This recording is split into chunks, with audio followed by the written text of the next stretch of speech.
कहानी का नाम है आरव और चांदनी राज्य की जादुई चाबी। कहानी शुरू होती है। एक समय की बात है, बादलों के ऊपर एक जादुई जगह थी, चांदनी राज्य। वहां के पेड़ चांदी जैसे चमकते थे, नदियां मोती बहाती थीं और आसमान हर रात इंद्रधनुष की तरह झिलमिलाता था। इस राज्य का राज चलता था एक जादुई चाबी से, जो सूरज और चांद की रोशनी को धरती तक भेजती थी। पर एक रात अंधेरे की जादूगरनी नीरा ने वो चाबी चुरा ली। नीरा ने कहा, अब इस दुनिया में कभी रोशनी नहीं आएगी। राज्य में अंधेरा छा गया। रानी लुमिना ने आसमान में एक संदेश छोड़ा, जो भी उस चाबी को वापस लाएगा, मैं उसे चांदनी का रक्षक बनाऊंगी। धरती पर छोटा आरव। धरती पर एक छोटा लड़का था, आरव। वो हमेशा आसमान को देखकर सपने देखता, काश मैं भी वहां ऊपर जाकर कुछ बड़ा कर पाता। एक रात जब आरव पहाड़ी पर बैठा आसमान देख रहा था, एक टूटता तारा उसकी तरफ गिरा। लेकिन वो तारा नहीं, बल्कि एक जादुई परिंदा था। परिंदा बोला, आरव, चांदनी राज्य अंधेरे में है, क्या तुम मेरी मदद करोगे? आरव ने तुरंत कहा, हाँ। बादलों से ऊपर की यात्रा।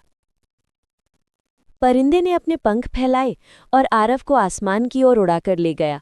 वो बादलों से ऊपर निकले, इंद्रधनुष के रास्ते पर चले, जहां जेली जैसे बादल थे और तारे हाथों से छूने जैसे लगते थे। रास्ते में उन्हें बिजली के दानव, सपनों की नदी और हंसी के पहाड़ मिले। हर जगह आरव ने अपनी समझदारी से रास्ता बनाया। दानव को उसने कहा, गुस्सा मत करो, चलो मुस्कुराओ। और जैसे ही दानव हंसा, रास्ता खुल गया। अंधेरे का महल। आखिरकार वे पहुंचे अंधेरे के महल के पास, जहां नीरा जादूगरनी रहती थी। महल के दरवाजे पर काले धुएं का सर्प पहरा दे रहा था। आरव ने हिम्मत दिखाई और बोला, मैं डरने नहीं आया, सच्चाई की रोशनी लाने आया हूं। सर्प शांत हो गया और रास्ता दे दिया। महल के अंदर नीरा हंसते हुए बोली, तुम जैसे छोटे बच्चे को लगा तुम मेरी जादुई चाबी ले जाओगे? आरव ने कहा, हाँ, क्योंकि सच्चे दिल से किया गया काम कभी व्यर्थ नहीं जाता। जादू की सच्चाई।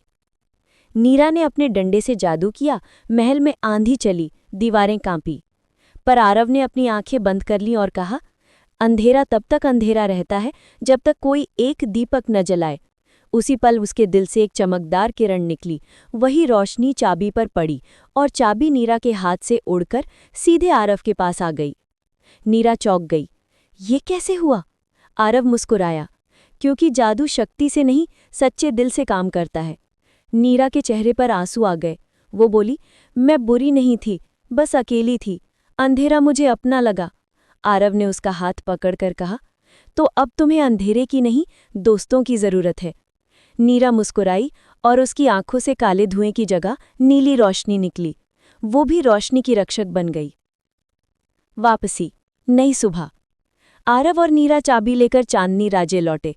जैसे ही आरव ने चाबी को उसके स्थान पर रखा, पूरा आसमान जगमगा उठा।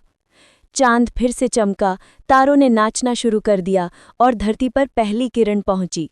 रानी लुमिना ने कहा, आरव, तुम सिर्फ हमारे राज्य को नहीं, हर दिल में छिपे अंधेरे को भी रोशनी दे आए हो। उन्होंने आरव को रोशनी का रक्षक घोषित किया और उसे एक सुनहरी पंख भेंट किया, जिससे वो जब चाहे आसमान में उड़ सकता था। अंतिम सीख।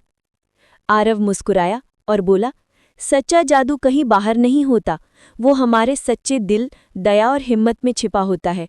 और तभी आसमान में एक नया तारा चमकने लगा। वो था आरव का सितारा, जो हर बच्चे को याद दिलाता था कि अगर दिल सच्चा हो तो जादू खुद तुम्हारा दोस्त बन जाता है।